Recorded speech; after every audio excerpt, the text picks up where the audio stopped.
Welcome to the Blazing interview. My name is Blaize, and this is Eric Henry. All right, thank you. So he's a comedian. And so, how'd you get into comedy? Like, why did you get into comedy? Why did I get into comedy? Yes.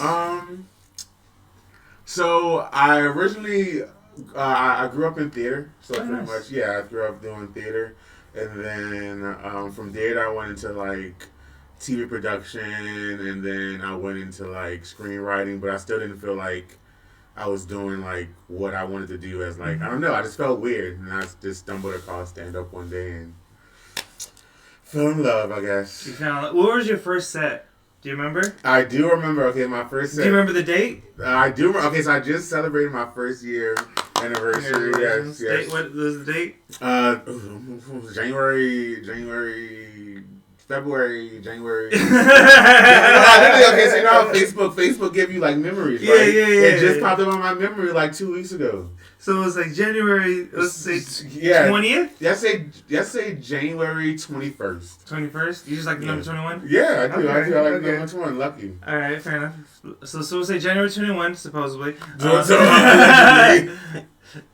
Allegedly, January 21st, 2022 was my first time on stage. Where did you perform? I performed at Flappers. Ooh. Right, my first time was Flappers, and gotta start big. We might as well. So, what do you remember what your first set was? Okay, so I wrote these silly ass jokes because right before I did it, they just announced that like The Little Mermaid was gonna be black. Oh yeah. So I was like, you know what? Let's what if we made this movie like really, really black? Like you know what I'm saying? Like Ariel grew up in the hood. You know what I'm saying? And I don't know. I don't even remember the joke because I was just I was rambling, but that's what was the gist of it.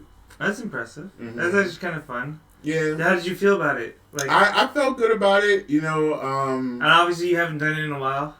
I haven't done it since. But I mean, I probably should go revisit. I should probably go look back at the video and listen and revisit it. Okay. But yeah, that was my first set. I was talking about Little Mermaid and her nappy hair underwater. Nappy hair underwater. Okay, but I can say that because I'm black. So. I don't know. You can see my hair's a little nappy today. I need to get a little my dead end split up. I mean, my hair's a little fucked up. I ain't gonna lie. It looks not dope. It looks good. Your hair looks fine. For you were just feeling yourself earlier. You were like, oh, I like my hair. I like how poofy it is today, but it honestly I feel it, and it's not as soft as it can be. Okay, you know but you know them watching, they can't feel it. They can't feel it, but you know so what? If it looks good. Yeah, I can sell them locks in my hair. We'll put that on the Patreon, you know. Or put some locks in your hair? Locks in my. I'll cut some locks in my hair. Locks of love. Mm-hmm. Well, actually, that's why I grow my hair out. So I don't have any tattoos. Mm-hmm. So when I was a child. Oh, me neither. No tattoos or piercings. Yes, same. So the piercings for a different reason. So when I was a kid, my mom was diagnosed with breast cancer when I was about 8 years old. And so, it hit us very, very hard. Luckily she's been in remission for about 20 years now. Oh my God, mom a bad bitch. Don't even get me started on her. Don't even get me started. One of my favorite sayings of hers is remember, Blaize, you can do whatever you want to do in life. Because remember, no matter what you do, just remember out there's a lot of stupid lawyers and doctors. So you can do it too, bitch. Right. Real shit, if they can do it, they can do it too, motherfuckers. Those lawyers and doctors are seen as the most highest profession. Maybe also politicians. Honestly, most of them are fucking idiots. Fucking idiots. Especially politicians. But I don't have any tattoos, so instead of having tattoos, I grow my hair out to donate it instead. And so I'm trying to grow out to right here, so mid about T12, mid back. So that way when I cut it, it's still about shoulder length, because my hair is very, very light and it's thin, so it doesn't really grow that much. You know what I mean? So how much longer do you think you're gonna have to grow it out for? 2 years probably. This is I want to say I'm going on year 7 now. Year 7. Damn, that's a long time to commit. I mean, look at this beard. I'm about commitment, man. You're about commitment. You gotta commit to a beard look. You gotta commit to a beard look, and then you also gotta commit to clean shaving. I'm not a clean shaving guy, because when I feel like a clean shave, I feel like I'm a little youngster. You know what I mean? See, I like it sometimes, because, I'm over the 30 threshold, so... I turned 30 last year in October. Okay, so I'm still older than you. Okay. Bitch. Or respect your elders. Yeah, respect my elders. So sometimes I like to have a bald face so I can look like a child. Like, I want to get. You want to look like you're 18 again. Yeah, I want to get carded. Like, I still get carded when I don't have a beard, and I enjoy it. I feel that. But like, I grow my hair out and decided to donate my hair for Locks of Love. That's so cool. Wigs for kids. But it's funny because like. Growing up, if I ever got a tattoo, my mom was like, Mijo, why'd you get the tattoo? And I was like, Mom, I got it for you, it represents you. She's like, hi. And I was cortalo, we're going to cut it off. But what's funny is like, I have the long hair, and my mom's like, oh, Mijo, when are you going to cut your hair? I was like, oh, Mom, when it's long enough. Ay, it's long enough for ready, los cortalo. Let's cut it. That's what that means. Cortalo, cut it. Okay. Cortalo, cut it. Cortalo, cut it. Means cut it. So, like, I'm Mexican. I know I'm light-skinned. It's just, it comes with the territory. Oh, no, I understand. I'm learning a lot. I just moved out here a few years ago. I'm understanding the Where'd you move from? I'm born and raised from Louisiana. Okay. Yeah, I went to New Orleans for the first time last year, actually. For Mardi Gras. For Mardi Gras. Okay. No, actually, I happened to be there for Mardi Gras. Oh, it was funny. You stumbled across Mardi Gras. Yeah. It was funny because it was in Thibodeau. It was where I went. Not Thibodeau. Yeah. Oh my goodness, Thibodeau. That was where my friend grew up from college. He grew up out there. His family is from Thibodeau. Thibodeau, yeah. Cool. They're like 30 minutes away from where I grew up. Yeah. Well, New Orleans, it's like an hour and a half. So no. I lied. Okay, geographic. Okay, I got a D in geography. So I grew up. So I grew up outside of New Orleans. So I grew up in this little small town called Destrehan. And then about 45 minutes to maybe 50 minutes outside of that is Thibodeau. Okay. And then I'm about 15, 20 minutes outside of New Orleans. Okay, so you're close enough. I'm really close. Like an hour. To the point where, like, when I don't say, I'm from Destrehan, like, I'll rep it, but, like, I'll say New Orleans, and everyone's like, oh. I got fronted up out in New Orleans. You got what? I got fronted up there in New Orleans. What's fronted? Like I got stepped too. So like someone wanted to fight you? No. More just like I got like checked. I got put in my place. Mm-hmm. So this comic out there, Shep. She's a great comic. I fucked up first off when I came up there. She's like, "Oh, Blaize Sanchez, you're next." And I was like, "Yeah, man, I'm next." And she's like, "I'm a chick." And I was like, my bad. You already fucking I already fucked up. And so, so she introduced me and she pushed me on stage. And afterwards, we're outside smoking a joint and hanging out a little bit. You know how you do out there. And I forget which ward we're in, but we're the Hi-Ho Lounge, if you know where that is. The Hi-Ho Lounge? You don't know what ward you were in, right? No, I don't. All I know is a 20-minute walk from Bourbon Street. That's all I know. I feel like you were still downtown or like in the French Quarter area. I don't know. Well, here's the funny part. So we're out there smoking, and I was talking shit, and I was like, "Oh yeah, my first time out here, I'm going to go walk down to Bourbon Street."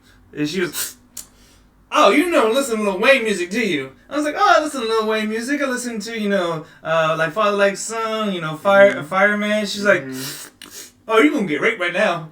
I was like, "What the fuck?" she said, "You go get raped now. They're gonna be pulling on your hair and spitting in your mouth with the Timberlands in the back of your neck." And I was like, alrighty then. I guess I'm taking a lift. So I mean, she bitch made me into getting a lift. I ain't gonna lie. I think she was fucking with you. She probably was, but you know what? I think she was fucking with you, and I mean, if I had to guess what ward, it would be like 17th ward. That's where I came from. Okay, I don't know. But she really fronted on me. She fronted on me like that, and I was like, all right, I guess I got punked. She punked me. She punked you, but I think she probably was telling you the truth. She probably was telling you the truth. But, she's like, you pretty, they're gonna fuck with you. But, as an ambassador of the city, she was not. She was just messing with you. That's just New Orleans humor. Probably, but you know what? I wasn't taking no fucking chances, so I just fucking said, fuck it, I'm out. I'm gonna take the lift. So she's like, all right, go to Crystal's. So she told me my Lyft driver dropped me off at Crystal's. So I got dropped off at Crystal's. Yeah, Crystal's Burgers, yeah, right there on Bourbon Street. So I went there. That was my first time having Crystal's, honestly. I was like, I was in Crystal's. I had some Crystal's. White Castle. Yeah, basically. Mm-hmm. Basically. So White Castle, and I walked down Bourbon Street where I met a galgo of older ladies. And they just, gathered me in and just, took me around, walking around Bourbon Street. Ooh, they were pissy drunk. Oh, yeah. They were pissy drunk. Okay, Yeah. so on some real shit, if you're on Bourbon Street, first and foremost, if you're on Bourbon Street, you're over the age of 50, you're trashed. Okay, like if you're over the age of 50, you're already hammered. I'm not saying they weren't. You're already hammered and you're going to Bourbon They were Street. talking about politics. They were talking about politics, and I was like, all right, cool. I wasn't hammered. I wasn't drunk enough to talk about politics because I thought it was from LA. Middle-aged white women love talking they're about from politics. they're originally from Pennsylvania too. Yeah, middle-aged white women love talking about politics. They're like this one of them took a really good shine to me. And she was just walking me she grabbed me right away. She liked the hair, huh? She was playing on my hair. I know she was. She was whispering, you know. I didn't have my hat on, but I had my green Hawaii jacket. Mm-hmm. So I was wearing my green Hawaii jacket, and they're like, okay. And she was real taking light to me. And so I was having fun with them. But, you know, she was married, so I was like, oh, have a wonderful evening. Have a wonderful evening. Baby Cougar was about to catch you. Were you caught? I wish I was. No, you I ain't gonna lie. She was a beautiful woman. But she was like, I'm faithful, this and that. She just gave me a kiss on the cheek, and that was it. And I was like, whatever. You know, because you don't need to bitch. Well, she was drunk, so I was like, all right, she's drunk. I'll just have fun with it for as long as we can. So it was like, she was like, all right, bye. We're taking off, and I was like, all right, bye. I'm gonna have some more fun. So I ended up staying on Bourbon Street for till 5 o'clock in the morning, just fucking. That sounds alright. Just ramble, just walking back and forth. Yeah, that sounds about right. About 5. It was your first time. It was my first time. You was gonna go do all kind of. My only Mardi Gras parade was actually on the Thibodeau parade. So it was funny because. Wait. I only got to do the Thibodeau parade. Okay, so. People from Thibodeau are gonna be watching, so let me not be disrespectful. Thibodeau, what are they gonna do? They're not gonna do anything. I mean, I go home and visit. I'm being very. I'm trying to find my words. I'm very politically correct. All right, listen.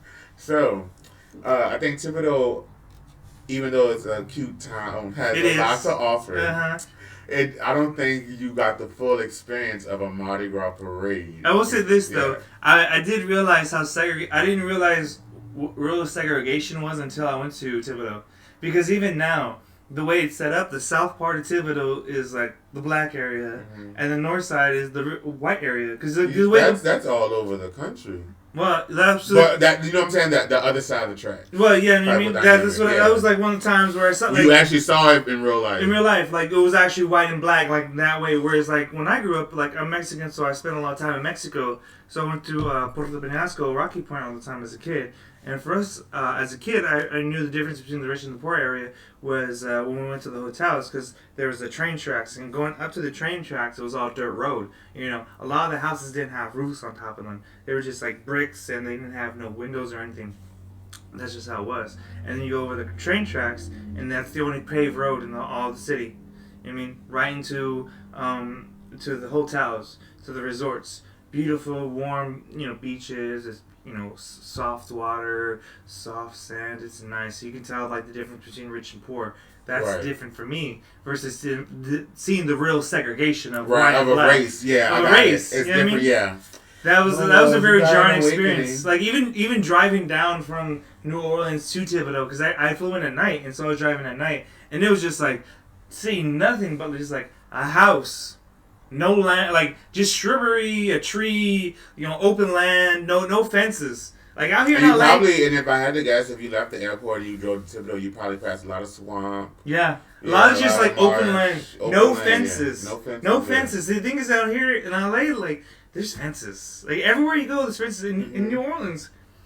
They are, but we need fences. We got there ain't fences like out here in LA. No, not out here in LA. LA, y'all, it's like LA. You can tell where property begins and ends. Out there, you don't know where your property line ends or begins because you blend into somebody else's property. Yeah, there's the shrubbery is the boundary. But the people that own the property know exactly where it is. Oh yeah, they know exactly. They're gonna be like motherfucker right there, right there. They're gonna draw a line. Right I mean, like, that was the first time, and, like, it was interesting because most of us because we all met in the University of Hawaii. That's where we all went to college. And then most of us were, like, from California. A lot of our friends were from California and Hawaii. And, like, it was our first time in the South. And we're just looking around this beautiful, like, you could tell it was a slave land. And it was just like, oh, yeah, there's so much, like, history here. It's history. Now I think that's what crazy about it. Like you go there, you don't want to celebrate it, but then it's history. Yeah. It's like when I went to school,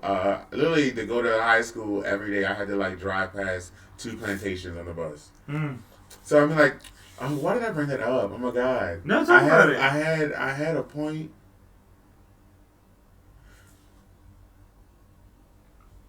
To where like, okay, so it's like one of those things where like,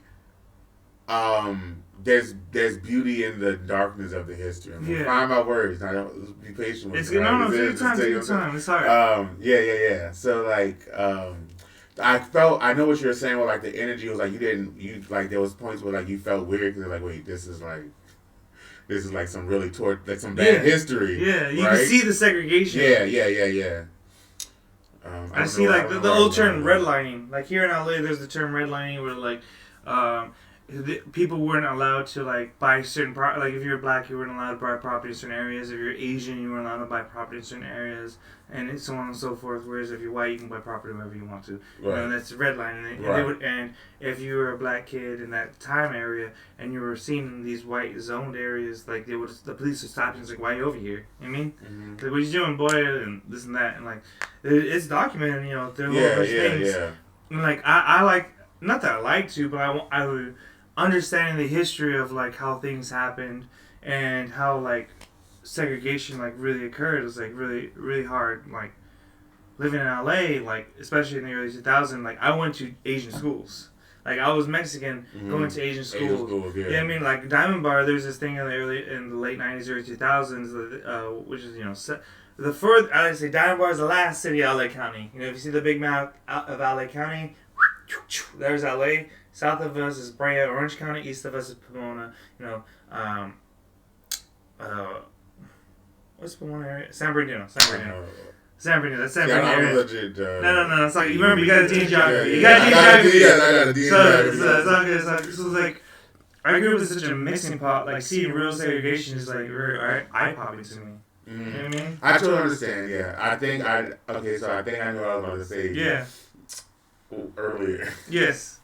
To where like I can see where like coming from LA, because LA is so it's so diverse to where like it's at the point where like you can't pinpoint one area. Like there's areas where like there is a dominant force, but still in all there's still such like a so many cultures an Asian population, the Mexican population, black population. It's just like a mixture. Mm-hmm. Whereas down south in Louisiana, I can see where like it's way more divided. Now, luckily, I was around an area where like we still had issues, but it wasn't as divided. I had a little bit of a melting pot. Yeah. But for the most part, yes, there are some very rural areas where like it is very like white, black. As far as like, see, we didn't even like. Now that I look at it, it wasn't as diverse. Now that I live here, now that I live here, I was like, maybe it wasn't as diverse as I thought, because here, like, I come across, growing up, so many different people, like, for like the Latin descent. I only grew up. I think I had 1 or 2 friends that were Honduran, right? Mm-hmm. So I never really grew up around many Mexicans or Argentinians or Colombians or like Dominicans or Puerto Whereas like now maybe I'm like in the mix, like it's like it's not as diverse. Where here it's like you're gonna meet all so many different types. They're so different. Like we're all so different. So different. I'm being so I literally moving here. I've learned more. In the 4 years I've been here, on like just culture and people, than the 28 years I lived in Louisiana. And I look back at it, and I don't know. I could live in culture too, but but that is what should happen, right? Because even when I moved to Hawaii, like being subverted into, because it's a very Asian heavy population even there. Like it's a very there's a lot of Japanese, there's a lot of Chinese, there's a lot of Filipinos, and so like honestly when I went there, like I thought there was going to be a very huge heavy Polynesian culture, but actually because of so much of them trying to suppress the Hawaiian culture, because that's what it is. They suppress the culture and the language, and they didn't allow them to speak their language. Obviously, you can only speak English, and it almost died out. The whole history of Hawaiian language and the written language almost died out, but luckily survived. To the point where now all legal documents signed in Hawaii also have to be written in, well, not all legal documents, all legal documents in like the state and the House and the state representative. You know what I mean? It would be like the what the state does, official documents. Yeah, official documents. Official documents would also be written in Hawaiian. You know what I mean? Which is a huge step from if you speak it, you can be locked up in jail. You know what I mean? And like that's a huge like. Technically, we're still at war with Hawaii. Because Queen Lili'ani, the last queen of Hawaii, never signed the documents of a treaty. So think of this. Like I was in this Hawaiian class, which is I'm not sure if you know who James Cook is. You probably don't. It's okay. Most people I didn't know until I moved to Hawaii. So James Cook was the guy who founded Hawaii. You know what I mean? He's the founder of Hawaii. I mean. So she's actually one of the great granddaughters of like James Cook. You know what I mean? Like the guy who founded Hawaii, and he was murdered and all this and that. There's a point where they document where he was murdered. It's kind of funny, but she had one of this guy. There's one Hawaiian man who came into our class. Who was actually a veteran. I think he was a Marine. He was either a Marine or a Navy SEAL. I don't remember. But he was like, really one of those guys. He was that guy. You know what I mean? Mm-hmm. And he came back, and after he served his duty, he went back to college, and he went back to Hawaiian studies, and he learned about us being at war with the United States. Hawaii still being at war with the United States. Excuse me. I shouldn't say we. I'm just trying to outlive it. Hawaii being at war with the United States, and like how should I feel as a Hawaiian fighting for a country that I'm technically still at war for? Like, how do I wrap myself in that self-identity? You know what I mean? Right. And that's such a huge thing to think about. Like, technically, it's so it's so deep. Yeah. Like it's like you kind of feel bad for someone who has to deal with that. like that's too much to deal with. Who you are? Yeah. Well, I mean, like that's how some. Would you say that's how some black people feel about like being American? Like they were like brought here. I'm not trying to. You put words in. I didn't say. No, I'm asking. I'm asking. Do you feel? You can reject what I'm saying. I can only. You can only test what you feel. Yeah. I can only test. How do you feel? Like because my parents are immigrants. My parents both immigrated here from America, and everyone I talk to who come from family of immigrants, especially you living here, like they always say like all the immigrant parents who immigrated here, they love America. All immigrants who immigrate here, they're starch Americans. Mm-hmm. They don't give a fuck about where they came from beforehand. They love America. All immigrants who come to America love America. Because my ancestors didn't get the choice. Exactly. So, that's the difference. I never really got delved deep into that thought of how I felt about it. I was like, I'm black. Like, I never thought, do I have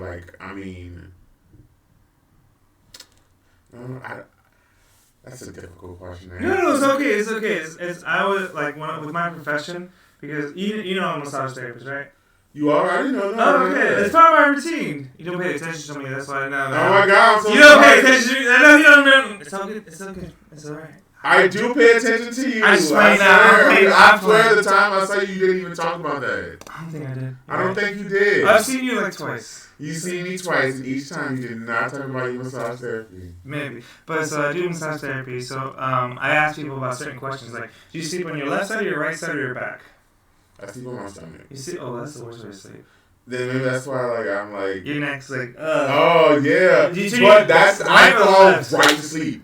I felt like right to sleep. I'm more like, I sleep. You know why? This is probably why my body's in shambles, because I fucking go from one side to the other side, but I'm still flat on my stomach. But your neck is must be so fucked up. Yeah. So I'm gonna say this: the reason why you do that is because how you were put down as a baby. So the way that your mother put you down as a baby in your crib is the way that you'll sleep for the rest of your life. So every 10 years it changes. Like every 10 years they say, oh, put them on their side. Then 10 years later it's put them on their back. 10 years later it's put them on their face down. Mm-hmm. So it's always changing. It's one of those things in medicine that they never get right. Oh, because it's always changing. It's always well, changing. maybe I was in the phase when my mom had to lay me on my stomach. Yeah, and now, that's the reason you. why I fucking have back pains. Mm-hmm. Probably why I snore like a motherfucker. Yeah. The reason why I probably do everything. Yeah, that's the reason why you snore. That's the reason why your lower back hurts you so much. Because I sleep with my belly? Yeah. Oh my God, so how am I supposed to sleep? Well, it depends. There's two ways to sleep. You can either sleep on your side, and what you do is you sleep with the pillows in between your knees, and with a pillow, like hugging a pillow. But you also have to have a thicker pillow. Like me, because I have broad shoulders, right? Mm-hmm. So because of that, I have to have a thicker pillow. Because a lot of folks, what they do is they put their shoulder on the pillow, and they'll sleep like this, and they'll be snoring all night. What you gotta do is you have to have a thick pillow, so that way your neck and your spine is 90 degrees. Or your neck and your shoulders 90 degrees, and then your neck and spine is a straight line. And just have someone take a picture of you from behind while you're sleeping on your pillow, and then you can just draw with it on your phone. You hear me? So that's on your side. But if you're sleeping on your back, you want to have a few pillows underneath your knees. And the reason why is because if you sleep on your back, then your hips tilt forward. You know, anteriorly tilting your hips. Mm-hmm. And it always it makes my back hurt too. Because when you're putting your back, you're doing this. You got, but you know, like when you have a massage, you gotta have pillows underneath your feet. So you have to have pillows in your feet. I mean, you might as well just buy a massage table and sleep on a massage table. That'd be also better for your body. Really, just sleep on a massage table? Yeah, because well, for you, because like you're sleeping on your face. If you're sleeping face down, because you have when you have your pillows underneath your feet, when you're face down, your hips will tilt also like anteriorly. So having that your feet a little bit high up, your knees bent, it will put your hips in more neutral position.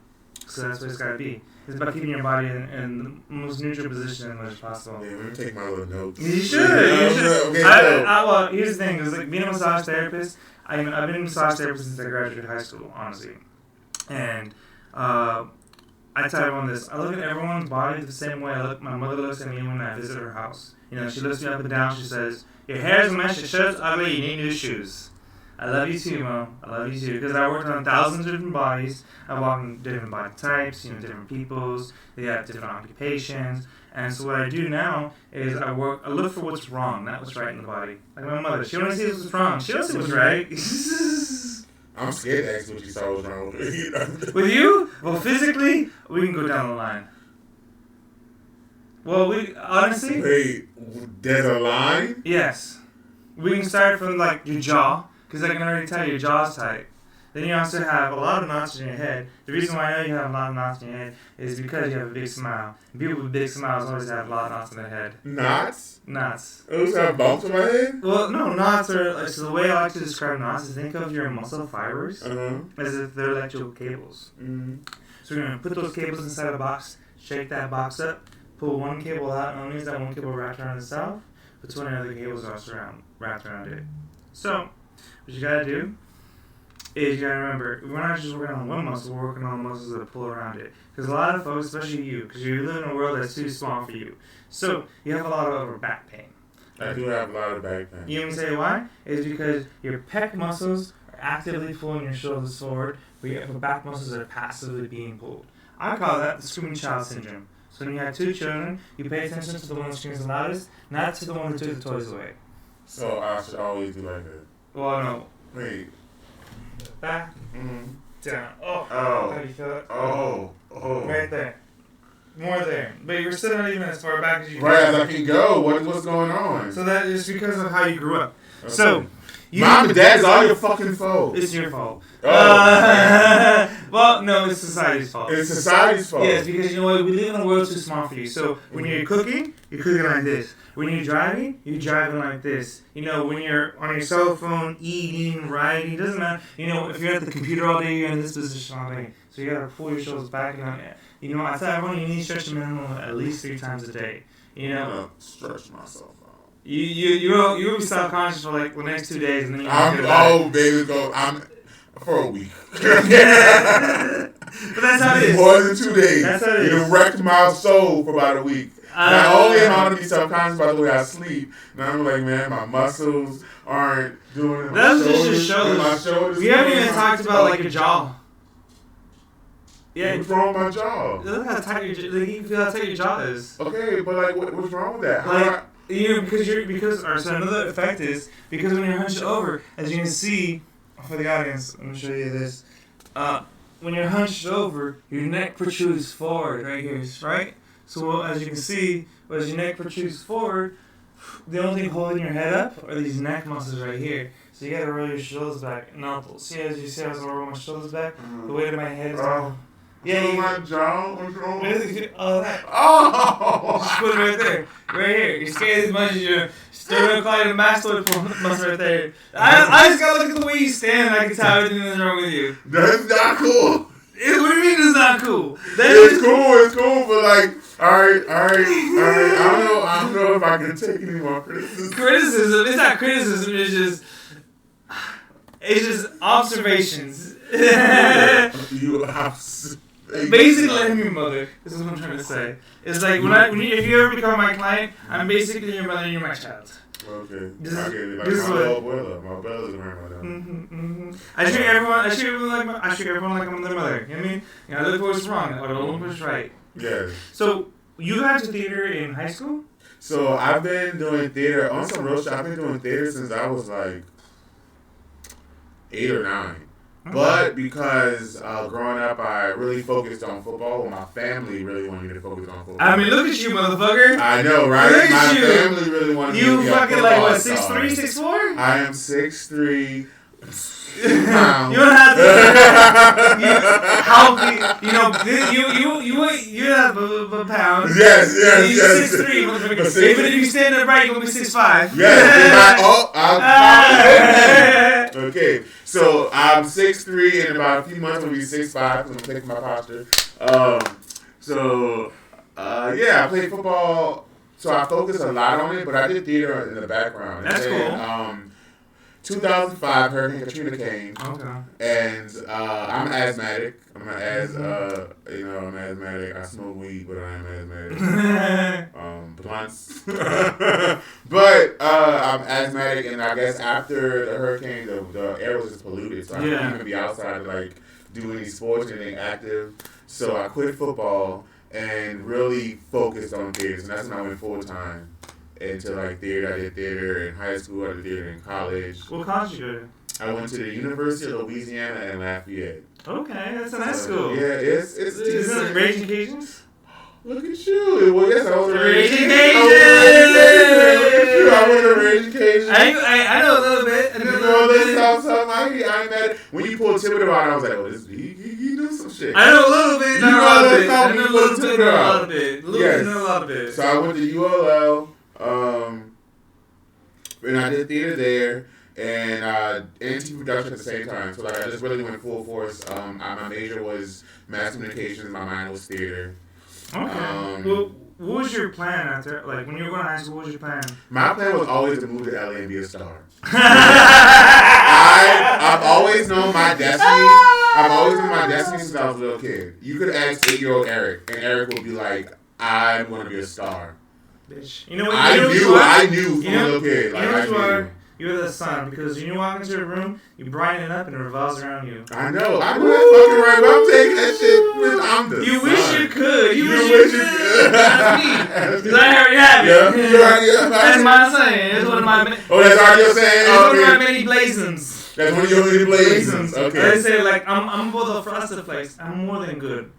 I'm great. Oh, that's right. You better. I can dig it. I'm like the sun. I brighten up the room and everything revolves around me. You can say it off stage, but I won't say it off stage. Obviously, baby, you got it on camera. I can't. You got receipts. I got receipts. I've had receipts. You got receipts. You see my Hinge profile. You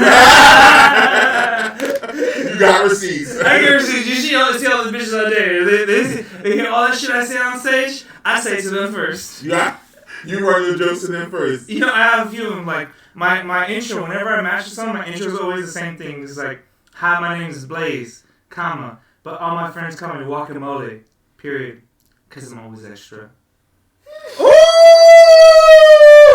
What's your respond rate on that? Like the response rate? Honestly, what's that comeback? I want to say about 47, 46%. 46%. 46%. That's actually not bad. That's a little under half. It's a little under half. You know what I mean? So like sometimes I get left on blank. sometimes no responses. I will say, it's a funny shit. Like, some of them be like, okay, I like it, but it's not too spicy. Or they'll be like, oh, is it spicy wok? And I was like, of course it's spicy wok. You know what I mean? I got some flavor to this bitch. You got some flavor out here. Alright, that's So actually not bad. That's my intro. That's my intro. And then I always got like, ooh, girl, I'm the Energized Bunny. Because I keep going and going and going and going. That one's so tired.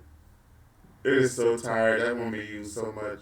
And I'm pretty sure that one reaction rate or response rate is low. 30, 40. Yeah, that's like 20. Okay, we gotta replace that. That one's like, once I got them hooked, that one's more the corny one. They're like, oh, that's cute. You know what I mean? That's a cute one. I don't know. Alright, so theater. So after college, what did you start doing? Because you said like you moved here 4 years ago. Okay, so I got how did you get from like after college, right? Because I was not in college at 28. Obviously. In 2012, I was 22, and I said, "Fuck it, I'm moving to LA." So I moved out here for 8 months. I lived here in like some hostel type place where there was like 18 people living in a house. Oh. There was like 4 people in a bedroom. Nope. It was okay. So on some real shit, it was, looking back at it, it was tough, but I really appreciate the experience. I met one of my best friends in the entire world from the experience. Still best friends with him to this day. After 8 months, I ran through my savings. I couldn't find a fucking job. What do you mean? I had the illusion that I was gonna walk off the plane and become a star. I just thought it was gonna happen. Like I was gonna come off the plane and be somebody. Obviously, it does not work that way. No. I learned that lesson the first time. That first and foremost, have the patience, have a fat ass savings account, come with a job, and come with knowing that you need to invest 5 to 7 years of your life investing into wherever you want to be here. Fair. Pretty much a decade. So honestly, for like comedy, the thing I hear all the time is 10 years. 10 years. That's too long for me. Literally, give me 2 years. Give me 2 years. All right, you got one more. You got next year. I said 2 years from now. Okay. You put 2 years, and I was like, okay, well, hold on. Retract that. 3 years. 3 years. 3 years. All right. That's what I was just trying to say. I was trying to pull you. You pull on these. Like you said, you want. Like you said beforehand, you were like, "Oh, let's manifest shit." No, okay. You manifesting. In 3 years, I'm gonna be somebody. I'm gonna rush it before I turn 35. I'm going to star my own movie. There you go. Okay, major production company, bitch. I ain't doing no bootleg shit.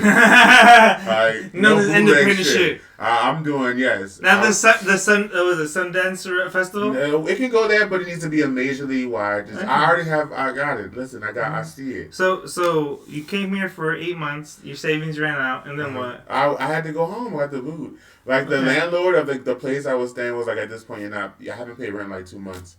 And he was letting me stay there just to be nice because I'm me. Like, you're a good person. I'm a good person, so you want to help a good person out. I just couldn't get my footing. Yeah. And it is what it is. I ended up going back home to Louisiana and licking my wounds and had to grow up a little bit. Okay. You know what I'm saying? And so were you doing theater out there? No, to be honest, I got in like a dark phase when I moved back because my ego was beaten up, my soul was beaten up. I thought I was gonna be somebody and I wasn't. And I went home, and I think that at that point I started to like exclude, reclude myself and just kind of like go into a ball. But that's when I started writing. So in a sense, even though I wasn't like this big personality I am now, I was constantly like writing scripts or just coming up with ideas or just staying in a head because I wasn't happy with my outside life. Okay. So I would just write to like, you know what I'm saying, get through shit. And then one day I was just like, after a few years of just constantly writing, I was like, Eric, go do it again. You like live life a little bit. You've grown up a little bit. You experienced it. You failed, so you can go back with a little bit of wisdom on it. And then I'm back now, 4 years strong. Doing the damn thing. What changed the different? What's the biggest difference? Just like obviously the bigger savings. You know, the I think I grew mentality. up, and I think just reality of life and knowing that things are coming in process, and it's about the journey, and it's not about rushing, and it's not about. When I came out as a kid, I just thought I was gonna come and like just figure shit out, but no, I realized no, you're an adult, you have bills to pay, you have responsibilities, so make sure that's covered. I don't know, I just came with a different mind frame. I think I just grew the fuck up. Yeah, oh, that's fair. To be honest, I really think the second time around, I just grew up enough to where I was like, okay, go somewhere else and then like really grow and expand. You know what I'm saying? So I respect that. You know, because you really do. Because like I grew up when I went for Hawaii, I was a kid, and then like when I got out there, I really matured.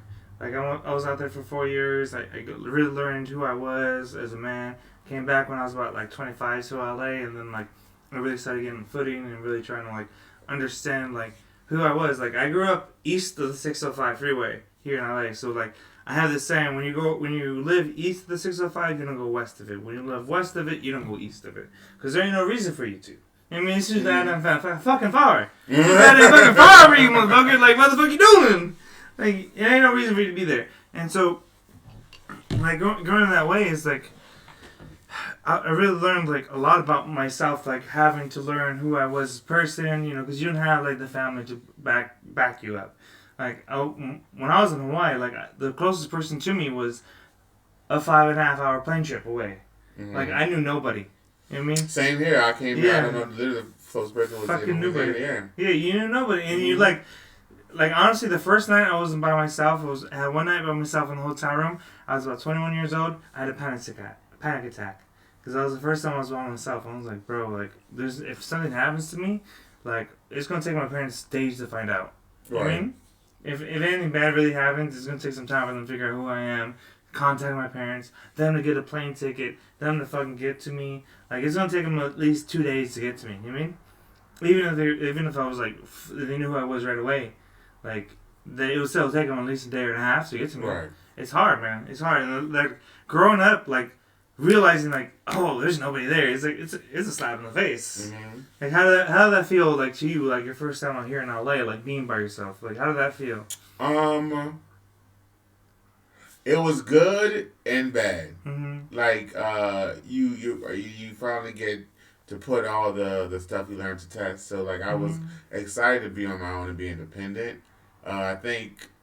It definitely got lonely. I think it still does get fucking lonely. It does. It really does. So, but I think the excitement of moving, it didn't like. On some real shit, I didn't really like feel the loneliness or like feel like that aloneness until like after my first year. Then I was like, wow, like damn, I don't. That's when I really realized I don't have the support system I had back at home, out here, and I don't know. It was tough, but.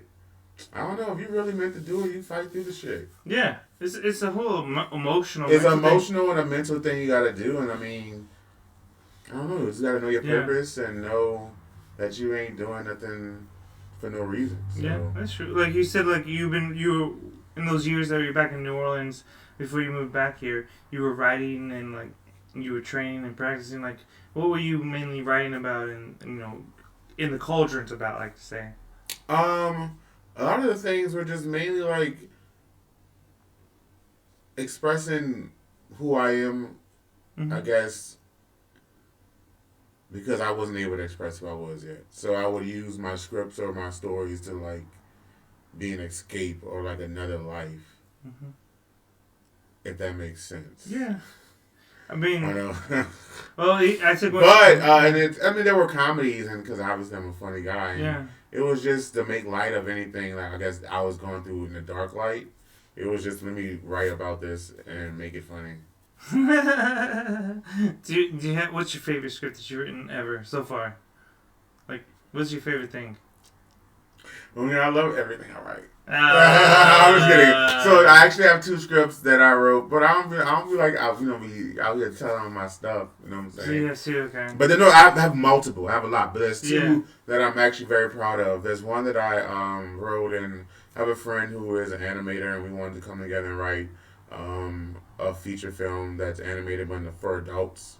Okay. That's what we said it, for adults. Yeah, I wanted it to be rated R. Okay. You know what I'm saying? Like, okay, so me and him are really, I don't know if you growing up, you've ever seen the movie Baby's Kids? Daddy's kids. Baby's Kids. Baby's Kids. Baby's kids. Yes, yes, yes. You have? Yes. Oh, you just lying. They don't die. They multiply. Baby's Kids. Baby's kids. Yes, you see. Yes. Okay. Yes. Because they multiply. Yeah. I've seen it. You seen it? Yeah. I've seen it. Okay. I've seen it. They multiply. They don't die. They multiply. I hear you.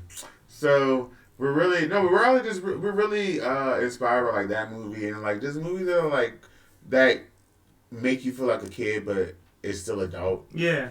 And I think that's an untapped thing that like you see things like Adult Swim and stuff like that who have like huge followings. Like Rick and Morty, people are obsessed with them. Yeah. And then like it's a cartoon that's made for adults. Why not make a movie that's like I feel like but that's a big niche and like that's there's a huge calling for things like that, especially even now. Like everyone, like here in America, we love to indulge the nostalgia. You know what I mean? We always like to think a lot of there's so many of these Disney adults now, and they love to go Disneyland every weekend. So why not tap with the nostalgia but bring you something new? So I'm tapping into something in here, but I'm gonna make it. It's gonna be new, but I'm still touching something where you're gonna be like, you know. You know so, what I'm saying? Yeah, I get you. So then the second trip back to LA 4 years ago. What did you start doing? So you was doing more like writing, or were you doing more like acting? So when I came back, it was more of like I wanted to write, and then I was gonna get back into acting. I didn't even come across stand up yet. Yeah, this is way before that. This way before stand up was even an option. About. It was more of like I want to come give it a try. So I was gonna come out and like getting some acting classes. Try to like sell my script. So it was more of like screenwriting. I still, at the end of the day, like, look at his face. I'm meant to be in front of the camera. Like that smile. Listen. So I was like, I want to be in front of the camera, but I also love being behind the scenes. I love being on the groundworks of creating something. Yeah. You know what I'm saying? Like I love producing and being at the bottom of it. Like I love producing, writing. I mean, like you can do the Tina Fey. You know what I mean? Yeah. Writing, producing, and acting. Yeah, Tina Fey, Eddie Murphy. Eddie Murphy did it beautifully. So that's ideally. I would like to do what you gonna say? Yo, motherfucker, calling Eddie Murphy. You didn't even realize he's taking the banana in the tailpipe. Listen, he had. They know about it. The podcast knows about the banana in the tailpipe. Who do you thought it was? Eddie Murphy. No. You thought it was someone else beforehand. I thought it was Eddie Murphy. No, lying motherfucker. Yeah, I'm not Why you gotta lie to everyone? When I know the truth. I thought it was Eddie Murphy. Lying ass motherfucker. Listen, okay, so the podcast, have they seen the picture? Have y'all seen the picture? They seen the picture. Okay, so the picture, if you really look at it, it kind of looks like the guy from Ghostbusters. Oh, yeah, that's just a guy from Ghostbusters. Yeah, I don't know his name, but I thought that was him at first. My bad. It is what it is. It is what it is. So, you went at, like, did you remember? My hoodie off? Huh? Can I take my hoodie off? You can do. Okay, I'm kind of warm. Does it like, cause I don't know if I can like. You can take your clothing off. I can strip? Okay. You can strip. Do you remember, it's going to be posted, so you can. I can do whatever. Be down to as comfortable as you feel. Okay. How comfortable do you want people to know you? Like, motherfucker, if you want to promote your OnlyFans, you can promote your OnlyFans. Okay, I'll promote my OnlyFans. So, what, like, being an actor, what was, like, what are some, like, good roles or good situations that you found yourselves into? Like, so when I did theater, I did a lot of musicals. Ooh, I can see I'm that. definitely like a jazz hands kind of guy. These aren't spirit fingers. These are spirit fingers. Yes. Bring it down. Yeah, I did theater. I did a lot of musical theaters. I was The Lion and the Wizard of Oz. I've done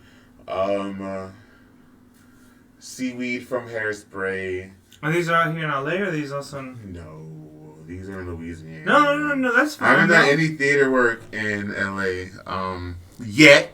Yeah, I mean, there's still chances. I mean, like... Listen, I'm ever growing. Yeah. And 2023 just started. Matter of fact, you never know. I might be on somebody's, stage doing theater by the end of this year. You might. You might. Honestly, because, like, so much can change in 2 months. Especially out here in California. You could be struggling, and then LA, you could be struggling, and then literally in two months, you're, like, the person. You're that guy. So, you're that guy. That guy. That's why I told myself 3 years, because I already know I'm the guy. I just gotta, You just gotta find that person to promote you. That's it. I'm still trying to, find But the it's right just people. like being out there. Like, what places do you usually frequent? Like, I know you've hosted Baka show. Yes, I've done Sunset Rooftop. I've done Flappers. I am debuting at the Hollywood Improv at the end of the month. Yes. I've done all kind of places. What are your favorite places? Flappers? No, well, they treat me well, so I Okay, can't. fair enough. It's fair. They treat you well, but Yeah, like also like, where's your favorite place to like perform? Open mic, a show? Oh, I don't like open mics. I don't care for them. I really don't, Okay. and I don't, and that's my downfall as a comedian. Fair enough. Is I don't do them enough. Yeah. Because I really don't care for them. Yeah. I don't know why. I know like that's you're supposed to go and work your stuff out. I'm more of a not cerebral. Is that the right word? Maybe.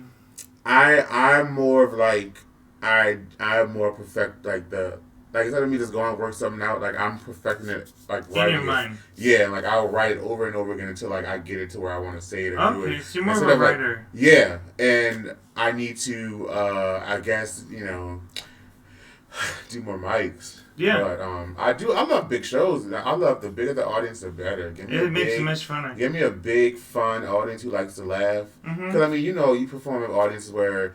That's what the one thing about open mics is, like, we're all, as comedians, we're all there in our heads about stuff. So, like, you're not really, like, focused. You're not there just as a person just watching. Is there any places you don't like performing? I'll give you an example. Like, for me, it's honestly Comedy Chateau.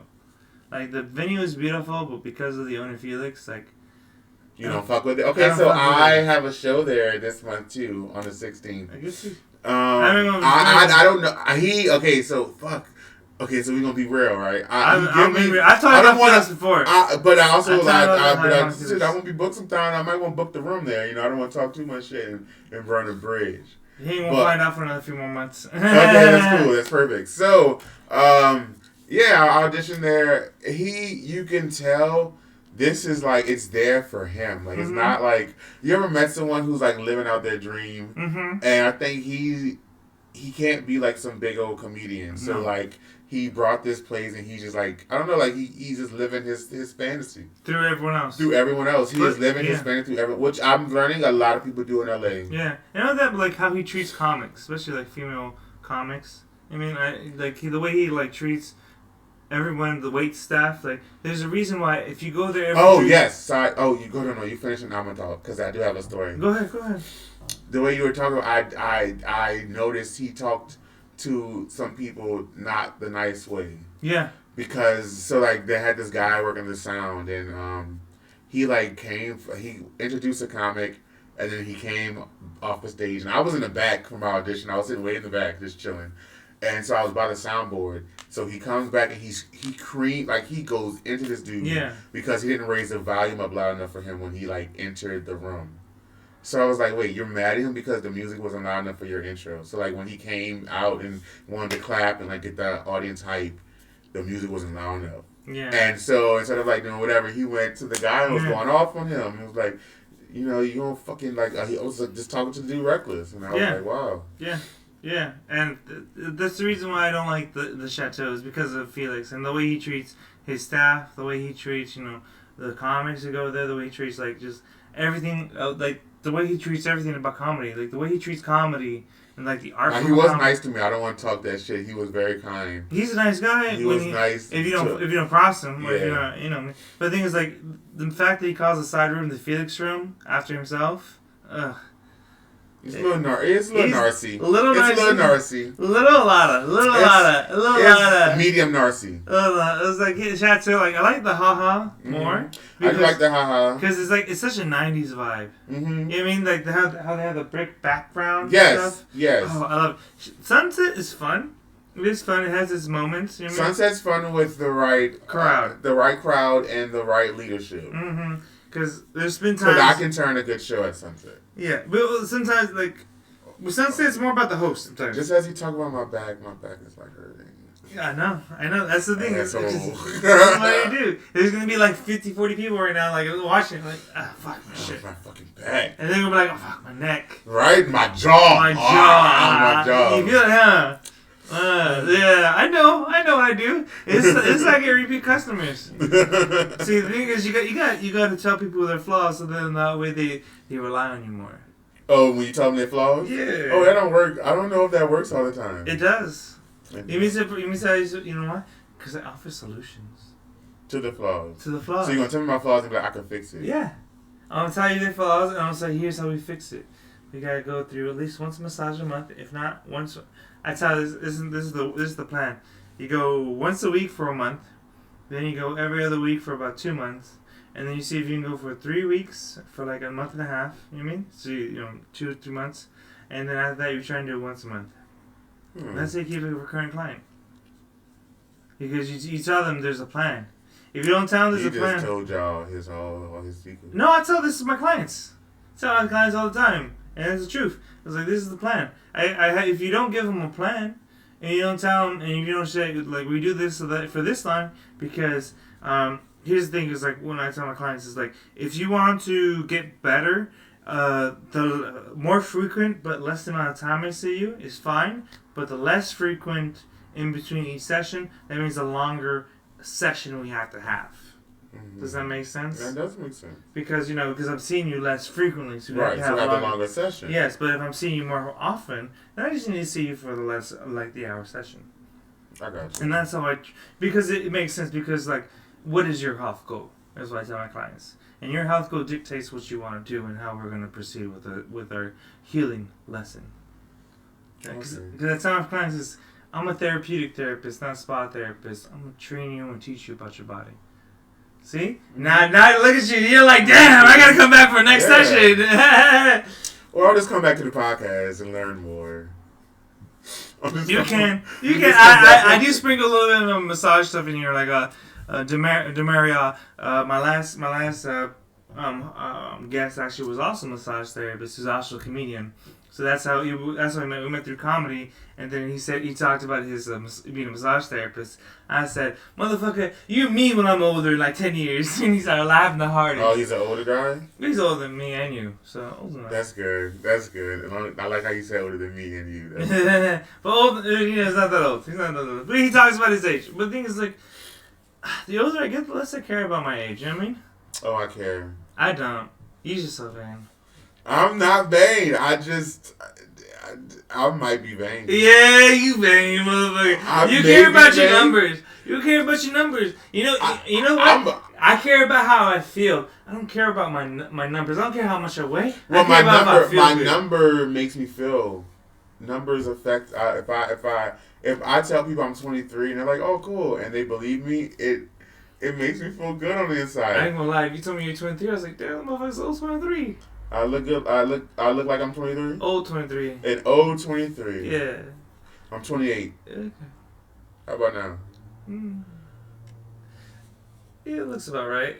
28? Come on. Look, 28 looks about the right age. 28 looks like the right age. Okay. 28 looks the right age. Alright, you told me 28, I'll be like, yeah, that makes sense. That makes sense? Okay, so 29. Let's do 29. That makes more sense. It's logical. I was like, that's about right. I know. I guess I am a little vain. I don't know why I care about the number, but I don't know. See, the thing is, when it comes to like weight, like there's so many things that people care about, like their weight or their image and this and that. It's like, just care about how you feel, man. Like I feel like I never like this whole body positivity feeling. You know what I mean? Like fuck body positivity. Okay, so I'm gonna tell you why. Okay, so all 2022, I was like, fuck, live your shit. Eat what you want to eat. If you want to work out, work out. If you don't.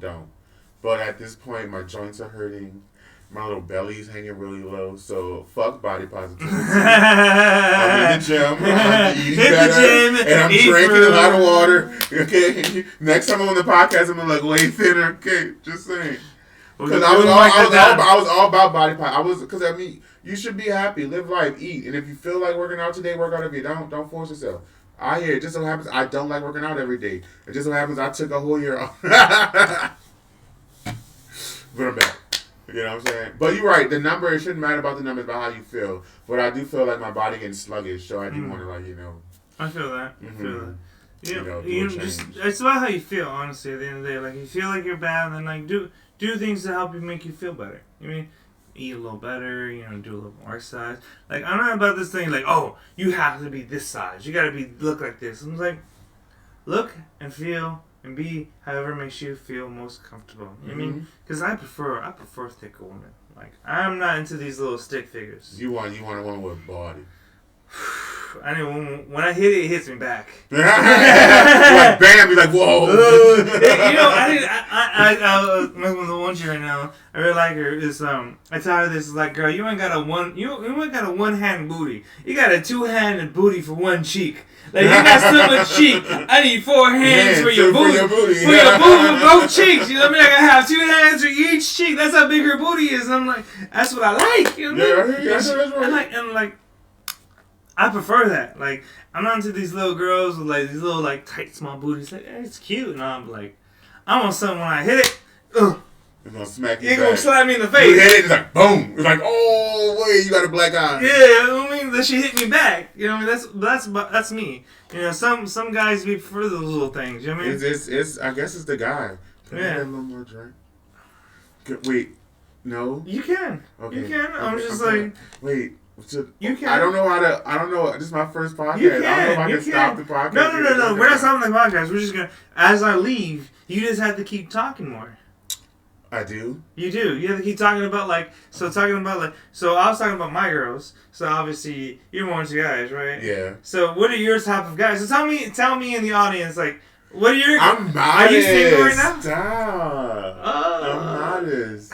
You can be honest about like. All right, so do you like bigger booties, little booties? I'm not a booty person. Oh, so you're more like you like the small tight white. You're more into white boys, aren't you? No, I don't. You're into white boys, aren't you? You're into like small little tight butt. But they got the regular jeans, which is flat press. No butts. No butts. I'm really not a butt guy. You're flat butt. I like a face. I like shoulders. You like broad shoulders. Okay, yeah. So let's talk about broad shoulders, face. And you're single right now, right? I am 100% single, unfortunately. That's okay. Ain't nothing wrong with being single. It ain't nothing wrong with it when you want to be single. Oh. I'm just kidding. I'm single. I'm cool, chilling. You chilling? Like, what is your dating life like here in LA? What is it like to like? Non-existent. It's so hard. Is it? It is. It's very difficult. What's hard about like dating for you personally? Dating for me is difficult because of my parents. Huh? How so? Like, okay, so man. I know I'm beautiful. Thank you. I appreciate the compliment. Well, I mean, you are handsome. Like, you got a great smile. Yes. You have nice hair. Thank you. You're a beautiful person. Thank you. I appreciate that. Like, but I know, right? You should. I don't know. I think I'm great. I'm just kidding. I think so. In the community, I think it's just I guess I just get misplaced. With who I am, and what I like, and what I'm attracted to. I like, it'd be so weird. I'm trying to like break it down, but I'm just modest, okay? Like I'm just really shy when I talk about this type of stuff. That's okay. No, I understand. I'm bashful. Bashful. I'm bashful. All right, I did mess up, so I forgot. It's fine. I'll take the Sprite and whiskey. Okay. I realized halfway as I was pouring, I was like, "Fuck, you want?" No. I'll listen. It's a free cocktail. I'm gonna take it. I appreciate it. But yeah, dating out here is kind of rough. Honestly, I feel like for me, it's kind of fun. Yeah, I bet it is fun for you. I hear you. I feel like because I really am not that too like worried about like. For me, it's mainly just like trying to find a good friend. Like, so long as I can connect with the person, we hang out, and we have a good time, that's all that matters to me. Like, I'm not worried about, like, how they look, how they make, like, for me, it's like, when we hang out, do I enjoy my time with you? Right. Yeah, like, you enjoy their presence. Yeah, right. if I enjoy, like, I'm always, like, when I come in, like, I'm very, like, woo! You know what I mean? Very, like, you see me. Yeah, you got a little whimsicalness about you. Whimsicalness. Yeah, but no, you know what I mean? Like you're fun. You're light. You're like whimsical. Like you're like. I say that in the most masculine way possible. Yes. All right. Well, that's a compliment though. Whimsical. Like I think it's a compliment. Like that's fair. Like you just like what's the way I can say where like you just I don't know. I'm gonna shut up. No. keep going.